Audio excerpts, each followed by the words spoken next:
what notes were you playing, Thomas? So I was focusing really on the notes E, D, C, and A. And this was in the key of C Was as well. So I was in shape 4. What do you call that? I call it a C, C shape. Just demo the notes that you were playing. Yeah, so really kind of in a nice finger position. It would be.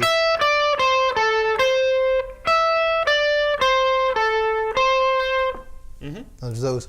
And the comparison with phrasing that you were using and without. So without phrasing. Up to speed as well. Let's try.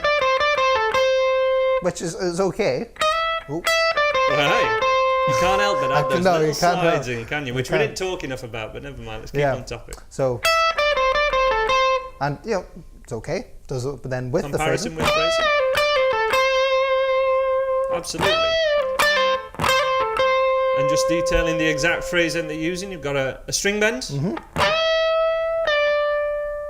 A flick off, yep. A hammer on and flick off was that? Yep. Was that using both? There's one in there. Especially if you want to speed it up and then end it on vibrato. One more demo of that. Adding in a little extra bit there. So let's just compare the exact same lick with phrasing and without. And then. And of course, even from the first note there, it's that first note that has emotion or no emotion. Yeah. And another way to compare this would be, comparing it to piano. We can't do string bending on a piano without doing something kind of crazy to it. We can only press those notes that are a way that you can slide from one note to another to give an impression of that. But you're always hitting every different kind of pitch. And here, we can make it sound a lot more lyrical, which is where making the guitar talk comes from. And we're absolutely making it talk.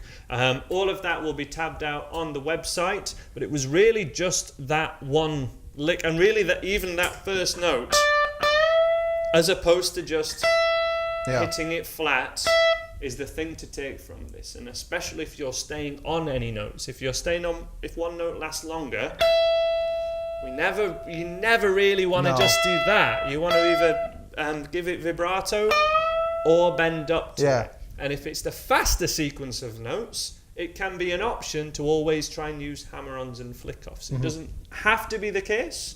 That's actually something I'm trying to work my way out of to make my picking hand work harder. But it's always an option. That would be the thing that I would take from that jam. Let's have a look at the next example now.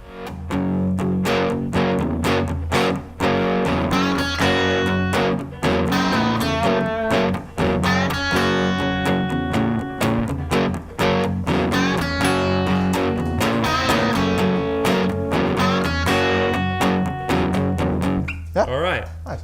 That was just using a string bend, really. But the reason I wanted to pick that one is it's such a common technique, but there's no other way we can actually get that sound without string bending. This kind of...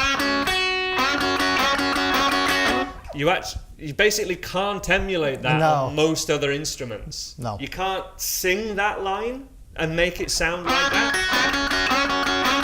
And I would absolutely highlight that. Because this first note, this can be quite challenging for a lot of people because we're down the low end of the neck, and doing string bending down here is very tricky. But we're bending up. The riff was in F sharp, and that was an F sharp 2nd fret power chord, and we're bending up the 4th fret, a whole tone to the pitch of here, which straight away kind of gives it energy. It absolutely just gives it this kind of drive forward. On the note. And if we just picked the same note twice, we lack all of that energy. And for a long time, I always wondered what this sound was. Which is called a unison bend, where we're bending one note up or one string up to the same pitch which is being played on another string, and play them together, and we get electricity. Compared to just playing one note and it just doesn't have it. It doesn't have that cool thing about it. And when you're learning beginner riffs that are quite, and you're wondering, what is that extra thing that makes that solo sound so cool? Things like bending up to that same pitch, unison bends, and the example that I had there would be that. Picking string 3, whole tone bend up, first finger, and even the difference between having that first finger doing this kind of rolling technique, where one note isn't bleeding out to the next string, and keeping it ringing out. So the difference between and the difference between that, you need to pick up on as soon as possible, because it will be the reason why you like one solo and why you want to learn it, and why other ones don't appeal as much to you. And the other one was because it took me, that sound just takes me right back to my early days of learning any lead guitar, and it was the first thing I could play that started to have that electricity to it, that coolness. If you did that without bends. Say again? If you did that without the bends. Oh, I mean, there's no way you can get those degrees kind of in between. And I just think it built a lot of good strength in fingers that were typically weaker when I was first starting out.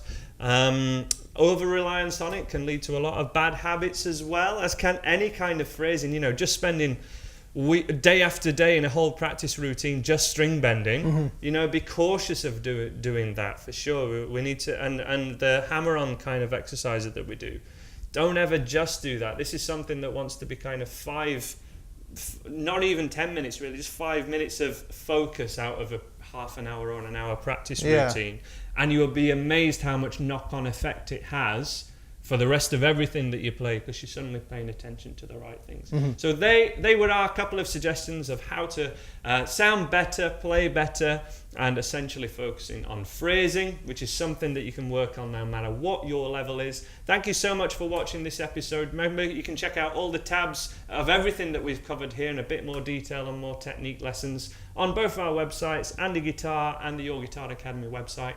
Links in the top of the description. Thank you so much for watching this episode. We hope to see you next time. Bye for now.